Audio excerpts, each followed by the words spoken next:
सारे विद्यार्थियों, आप देख रहे हैं कुशवाहा सर ऑफिशियल क्लास।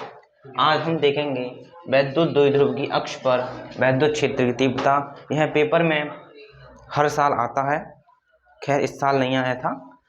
इसकी जो स्कूल में पेपर होते हैं, अर्धवार्षिक परीक्षा और प्री बोर्ड एग्जाम या त्रैमासिक परीक्षा, उसमें यह आता है। पेपर में भी कई बार आया हुआ है, इस पर कई सेंटली हुई हैं।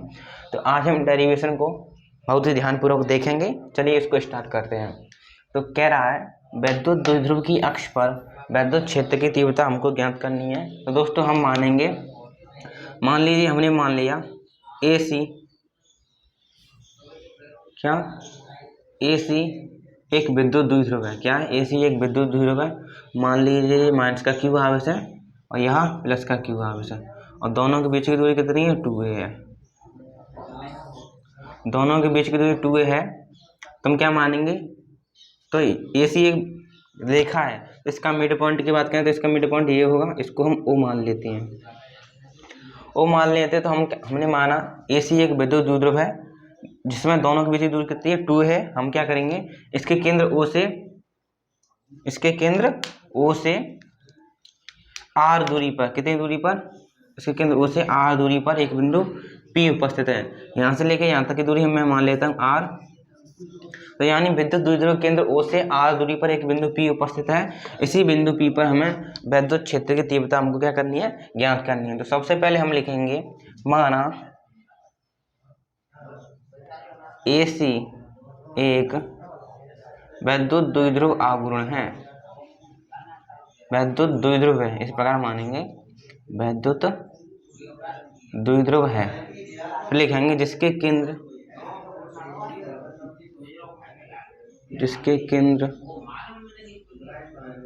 O से R दूरी पर एक बिंदु P उपस्थित है, जहां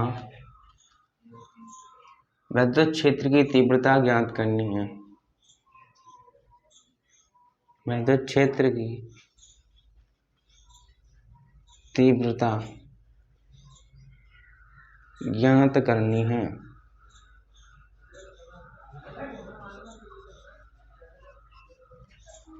दोस्तों हमने माना AC एक विद्युत द्विध्रुव आवरण है, जिसके केंद्र O से R दूरी पर एक बिंदु P उपस्थित है, जहां पर हमें वैद्युत क्षेत्र की तीव्रता ज्ञात करनी है।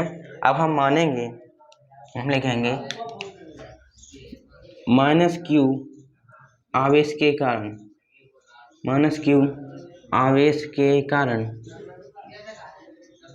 वैद्युत क्षेत्र की तीव्रता,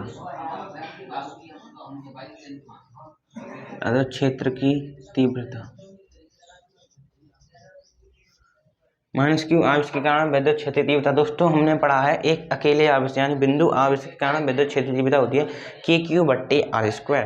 तो हम लिखेंगे माइनस Q आवेश के कारण, इस माइनस Q आवेश के कारण इस बिंदु P पर वैद्युत क्षेत्र की तीव्रता क्या हो जाएगी, उसको मैं E1 मान लेता हूँ। तो E1 वेक्टर बराबर होगा KQ/, नीचे क्या होती, दोनों के बीच की दूरी जो होती थी, दोनों के बीच की दूरी कितनी आएगी दोस्तों? यह एक क्या मध्य बिंदु है, यानी यहाँ से लेकर यहाँ तक की दूरी कितनी होगी? A होगी, और O से लेकर C तक की दूरी कितनी होगी? A होगी।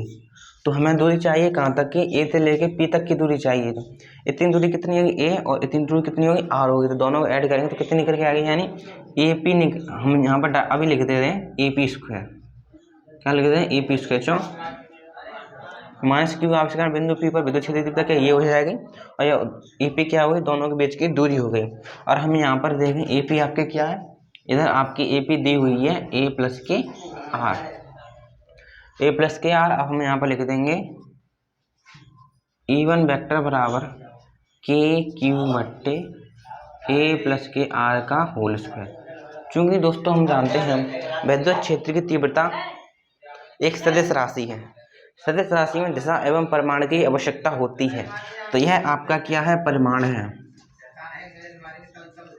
अब आपको दिशा भी चाहिए, तो दिशा के लिए हम क्या करेंगे दोस्तों, मैंने आपको बताया था माइनस क्यू आवेश के कारण विद्युत क्षेत्र की तीव्रता क्या होती है, सदैव उसकी तरफ होती है। किसकी तरफ, यानी उसकी तरफ, यानी बिंदु P से किसकी तरफ है, माइनस क्यू की तरफ। हम लिखेंगे इसकी दिशा क्या है, हम इसकी दिशा लिख देंगे P2A। तो यह दोस्तों आपका परिमाण हो गया, यह आपकी क्या हो गई, दिशा हो गई। तो इसको समीकरण दोस्तों हम 1 मान लेंगे। अब इसी प्रकार हम लिखेंगे,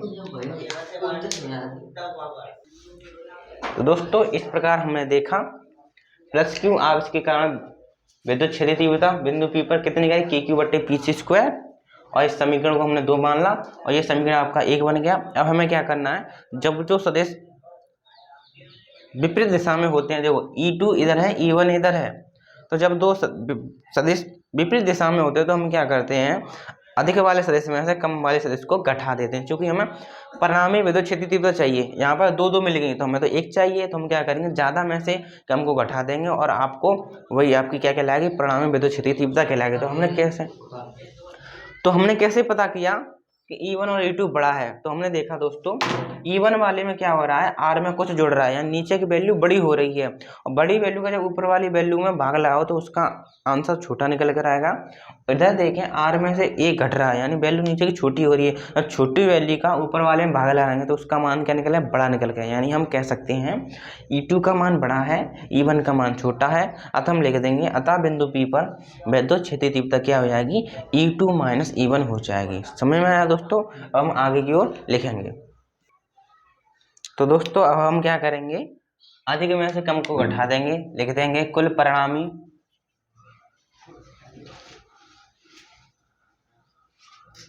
विद्युत क्षेत्र की तीव्रता।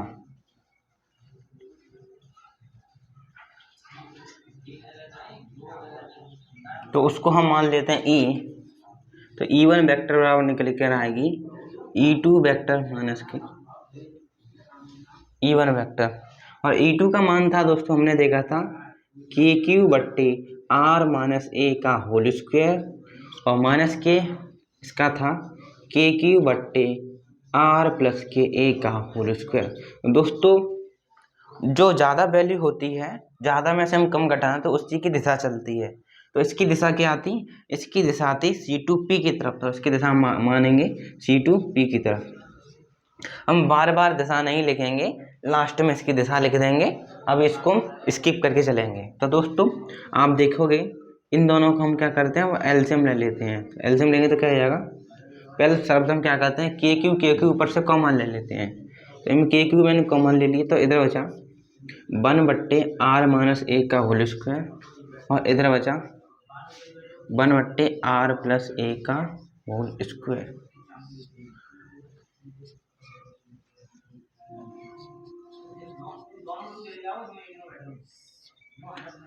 अब इन दोनों का क्या कर लेते हैं, एलसीएम ले लें। दोस्तों आपको एलसीएम लेना आता ही होगा। अब हम लेते हैं इन दोनों का एलसीएम, R माइनस A का whole square, R plus A का होल स्क्वायर, और इसका मल्टीप्लाई इधर, इसका मल्टीप्लाई इधर, तो क्या हो जाएगा R प्लस A का होल स्क्वायर माइनस के R माइनस A का होल स्क्वायर, यो हो गया। अब हम क्या करेंगे, A प्लस B और A माइनस B का क्या कर देंगे, होल स्क्वायर खोल देंगे। KQ/R प्लस A का होल स्क्वायर क्या जाएगा, A स्क्वायर यानी R स्क्वायर प्लस के B स्क्वायर यानी A स्क्वायर, 2AB यानी 2AR। इसी प्रकार इधर हो जाएगा A स्क्वायर प्लस के B स्क्वायर माइनस के 2RA। अब हम क्या करेंगे दोस्तों, आपने A square minus B square का तो वो फॉर्मूला सुना ही होगा, इधर लग रहा है तो हम लिखेंगे R स्क्वायर माइनस का A स्क्वायर का होल स्क्वायर। हम क्या करें, इस माइनस का अंदर मल्टीप्लाई करा देंगे,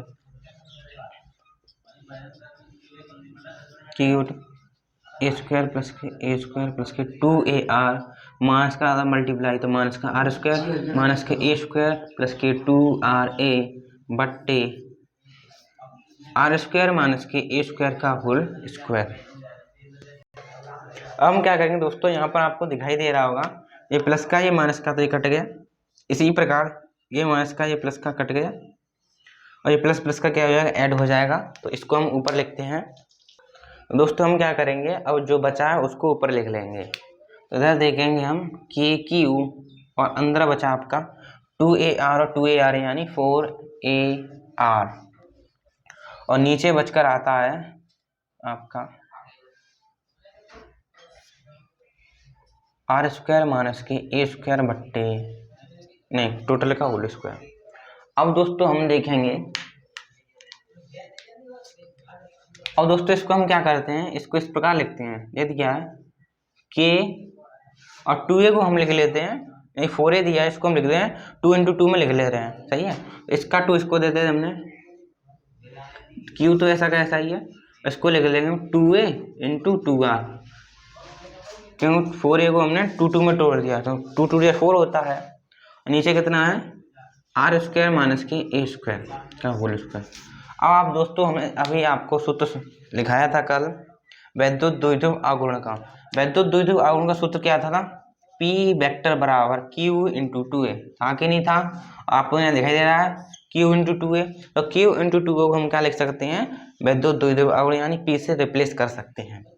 तो हम क्या करेंगे, इसको P से रिप्लेस कर देंगे तो इधर निकल कर आएगा KP × 2R बट्टे R² माइनस का A² का होल स्क्वायर।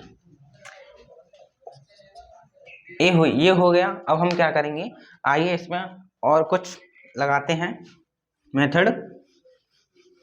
तो दोस्तों अब हम क्या करेंगे, दोस्तों आपको ध्यान होगा जो यह दूरी थी R, ये हमने मानी थी केंद्र से R दूरी पर एक बिंदु हमने P माना था। तो R दूरी की तो जो इसकी मेजरमेंट है इसकी तो कुछ भी हो सकती है। हमने दूरी मान ली इतनी मानी थी R दूरी, और कोई टीचर होता तो बहुत दूर तक मानता, हजारों 50 किलोमीटर बहुत दूर तक मान सकता है। यानी इसका मान तो फिक्स नहीं है, ये फिक्स है, ए का मान फिक्स है। R दूरी हमने मानी थी, हम तो कितनी भी मान सकते हैं, उसका मान फिक्स नहीं है, वो कितनी भी हो सकती है। यानी R का मान ए से बहुत बड़ा हो सकता है। हम लिखेंगे यदि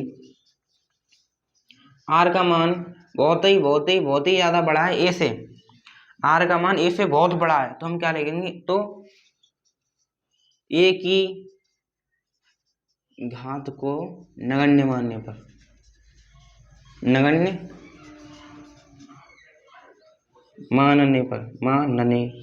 पर तो दोस्तों यदि R का मान ए से बहुत ही ज्यादा बड़ा है तो हम क्या करेंगे, जो A² है उसकी घात को नगण्य मान लेंगे, यानी हम मान लेंगे इसकी घात है ही नहीं है।